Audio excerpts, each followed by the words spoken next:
Bonitinho, acho que você também, bonitão.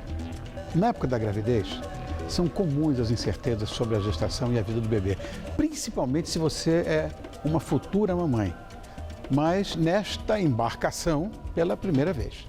Então, vai vir os conselhos, são muitos, as crenças populares, as dicas de quem já passou pelo mesmo momento, os saberes da vovó.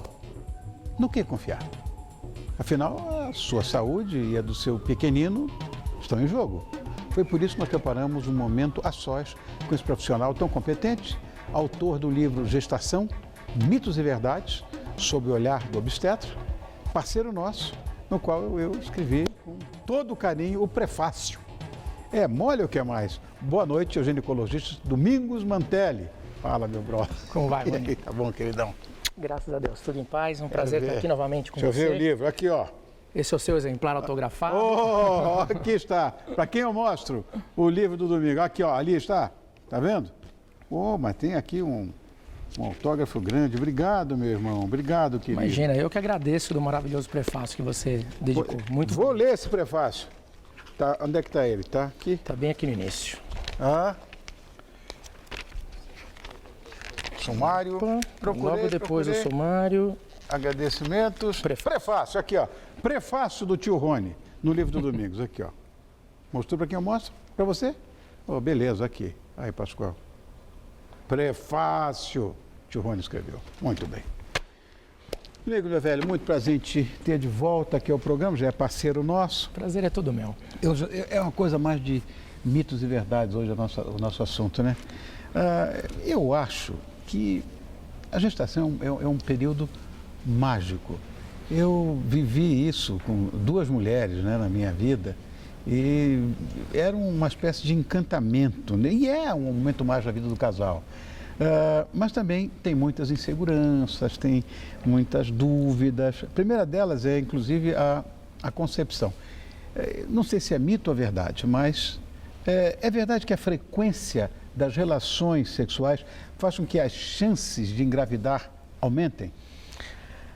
Na verdade, isso é um grande mito. É um mito. É um grande mito. É um grande mito. Aliás, a gestação é cheia de mitos, cheia de crenças, principalmente aquelas trazidas das nossas avós, bisavós, né? Quando a mulher fica grávida, tem sempre alguém para dar algum conselho, alguma simpatia, alguma coisa do tipo. Essa, por exemplo, é um mito. Muito pelo contrário. Quanto maior o número de frequências de relações sexuais, menor vai ser o número de espermatozoides que aquele homem vai ter para gerar um bebê, para poder engravidar. Então, no caso, o que nós recomendamos? A semana que precede a ovulação, ter relações sexuais dia sim, dia não, dia sim, dia não, desde que o dia sim caia no dia da ovulação, na metade do ciclo. Isso vai aumentar as chances de uma gestação. Já se, por exemplo, o casal tiver 2, 3, 4 relações sexuais no mesmo dia, na quarta relação sexual ele quase já não tem mais espermatozoides. E ele precisa de um certo tempo para ele ser reposto. E é um atleta, com toda certeza, né?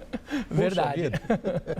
Não é? É verdade. Agora, um fato que eu acho muito interessante, é verdade que as posições, você me falaram isso uma vez, as posições sexuais no dia da relação, você pode, na verdade, determinar o sexo do bebê? Na verdade, não é que você pode determinar, mas aumentam muito as chances, né? A gente diz, por exemplo, que a chance é de 50%. É mito isso? Não, isso é uma verdade, Rony. As chances a gente diz, 50% de menino ou menina. Sim, claro. Mas dependendo de alguns fatores, a gente pode levar essa chance até 85%. Que é importantíssimo. Na escolha de um sexo. Claro. Como? Da maneira fisiológica, obviamente. Então, a gente sabe que o espermatozoide que carrega o cromossomo masculino, ele é menor, mais frágil, porém mais rápido. Ele é mais leve. O que carrega o feminino, ele é maior, é mais robusto, mais lento, porém mais resistente. Então, para que nós entendamos, se nós tivermos uma relação sexual no dia da ovulação, a gente vai estar favorecendo quem? Aqueles mais rápidos, que vão chegar no óvulo mais rapidamente. Sim. A chance de gerar um menino é maior. Por outro lado, se eu tenho a relação sexual 24 a 48 horas antes da ovulação, os masculinos que são mais frágeis não vão sobreviver esse tempo todo até a ovulação. Quem vai sobreviver? Os espermatozoides com o cromossomo feminino. Então a chance de gerar uma mulher é maior. Que interessante. É bem isso. Interessante. Você sabia dessa história? Uma doença grave que assusta hoje todas as bonitinhas, você sabe disso, né? É a endometriose. Sim. Você acha que ela pode impedir uma gravidez de acontecer, a endometriose? A endometriose não que ela possa impedir, mas ela dificulta. Tá. A endometriose nós dizemos que é um fator de infertilidade. Só que temos que entender que infertilidade é diferente de esterilidade. Sim, A claro. esterilidade é a mulher que não pode ter filhos. Tirou o útero, por exemplo. Tá. Já a infertilidade é a dificuldade de gerar ou de manter uma gestação. A endometriose, sim, é um fator de infertilidade. Pode ter uma dificuldade aumentada. Obviamente, existem vários graus de endometriose, desde os mais simples até os mais complexos. Quanto mais complexo, maior a dificuldade, podendo aí sim levar até uma esterilidade mais para frente. Uma coisa também que fala-se muito e tal, as vovós também falam, é em relação à alimentação. Sim. O que pode e o que não pode durante a gravidez. Na verdade, isso depende muito. A mulher, ela pode comer de tudo, desde que moderadamente. Óbvio, tem aquelas coisas que a gente pede para serem evitadas. Por exemplo, alimentos muito condimentados. Por quê? Porque a chance dela poder ter um refluxo, uma gastrite, aumenta. Tá. Não que vá fazer algum mal ao bebê. Um mito muito grande que tem na gestação, peixe cru, comida japonesa. Muita gente fala, grávida não pode comer comida japonesa. Ah, é? Aí eu costumo brincar. E as grávidas do Japão, comem o quê, então? Né? Então, óbvio que podem comer comida japonesa. Qual o risco que ela tem em comer um peixe cru? O mesmo risco dela comer o peixe estragado em qualquer lugar, mesmo fora da gestação. Claro. É o risco de uma infecção intestinal, que ela poderia ter não estando grávida. Então, porque se nós formos pensar assim, então teria que abolir todos os alimentos, como por exemplo uma salada, que pode estar mal lavada e também dar uma infecção intestinal. Então, o risco que ela tem é o mesmo de fora da gestação. Então, o peixe cru em si não traz nenhuma consequência. Daí a importância da gestante ser bem esclarecida durante o pré-natal. Cabe ao médico explicar a ela todos os alimentos que ela pode, o que ela deve evitar e o porquê. Gestante sem dúvidas e orientada, dificilmente vai correr algum risco. Claro que não. Folheando o seu livro aí, eu achei uma coisa muito curiosa também. É verdade que homens e mulheres em idades mais avançadas, já tinham me contado também, eu tenho amigos que tiveram esse problema. Que homens e mulheres com idades avançadas têm uma chance maior de gerar um filho com síndrome de Down. Certo. Isso é verdade, né? Isso é verdade. Só que essa informação tem que ser passada com um pouquinho de cautela. Então, a gente sabe que mulheres acima dos 35 e homens acima dos 40 têm um risco maior de gerar um bebê com síndrome de Down. Só que a gente tem que entender que esse risco é relacionado à população em geral. Quando nós dizemos assim, o risco de uma mulher ter um bebê com síndrome de Down, uma mulher jovem, é de 1 a cada 800 nascimentos, que vai gerar em torno de 0,15%. A mulher acima dos 40, ela tem 50%, 100% a mais de chance de gerar um bebê com síndrome de Down. Se ela tiver 100% a mais de chance, ou seja, dobrar o risco, vai para 0,3%. Ainda assim é um risco baixo. Então, toma muito cuidado, porque às vezes como a informação é passada, acaba assustando essas mulheres de 40 anos que ainda não tiveram filhos e inibindo elas de poder engravidar. Porque vão ficar muito preocupadas. Então, tem que esclarecer, aumenta o risco? Óbvio que aumenta em relação à população em geral. Mas esse risco ainda é considerado baixo se a gente for calcular em porcentagens. 0,3 em termos de porcentagem é uma coisa... É bem menor. Claro, de 1 para cada 800 nascidos vivos, se a gente tiver o dobro de chance de acontecer um bebê com síndrome de Down, vai para 1 para cada 400 nascidos vivos. Tem uma outra coisa também que todo mundo fala, que os estímulos externos, quando o bebê está dentro do útero, está lá, dentro do líquido amniótico, aquele deve aumentar o som para burro, né? Então, dizem que ele ouve sons, vozes, música. Tem alguma comprovação mesmo a respeito dessa comunicação? Será que ele ouve mesmo tudo aquilo? Ele escuta, Rony. O bebê, ele não só escuta, como ele interage, como ele pode aprender coisas dentro do útero, como ele pode também trazer consequências lá de dentro, dependendo das emoções maternas. Por exemplo? Por exemplo, todas as emoções maternas são modeladas por hormônios e neurotransmissores. Sim. Então, um susto que a mãe leve, por exemplo, esse bebê também vai levar o mesmo susto. Por quê? A descarga adrenérgica da mãe na hora do susto ou do estresse vai passar esses hormônios, adrenalina, cortisol, para a circulação fetal. Vai elevar o batimento cardíaco fetal também. Tem lógica. Da mesma forma como a música relaxante, que vai fazer com que a gestante libere os hormônios do bem-estar, serotonina, as endorfinas, vai também passar para o bebê e, consequentemente, acalmar o bebê. Existem relatos, por exemplo, de pais violentos, alcoólatras, que batiam na gestante durante a gravidez.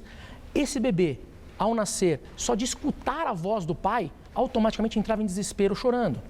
Ou seja, é um reflexo condicionado. Ele condicionou aquela voz ao momento de estresse, ao momento ruim. Ele aprendeu que aquilo é um estímulo negativo. E da mesma maneira a gente pode estimular o bebê aos estímulos positivos, para não trazer consequências no futuro. Um dado estatístico, para você ter uma ideia, é uma gestante que passa por um estresse prolongado durante a gravidez. Vamos dar um exemplo. Perdeu a mãe enquanto estava grávida. Tá? Um estresse muito grande durante a gestação. A chance deste bebê, na vida adulta, ser depressivo, quase triplica. Meu Deus. Há uma maior chance dele ter esquizofrenia, pelo simples fato da gestante ter passado por um estresse na gestação. Porque esses hormônios que ela libera vão mexer com a arquitetura cerebral que está em formação. E isso pode gerar problemas não só físicos, como psicológicos no futuro. Como você estava falando, né? Todos os neurotransmissores vão estar em ebulição no mundo. Exatamente. Adrenalina. Eu costumo dizer que mulher é regida por duas coisas: hormônios e emoções. Qualquer um dos dois que desequilibrar, desequilibra tudo, inclusive a gestação. É um sábio. Ai, ai, ai. Depois eu vou te contar umas coisas em off que você não vai acreditar lá com a tua amiga. E com relação à hora do nascimento, é verdade que quem faz cesariana não pode nunca mais ter um parto normal? Isso é um grande mito. Na verdade, nós dizemos que quando a mulher teve um parto cesariana, se passado mais de um ano deste parto, ela ainda pode tentar um parto normal.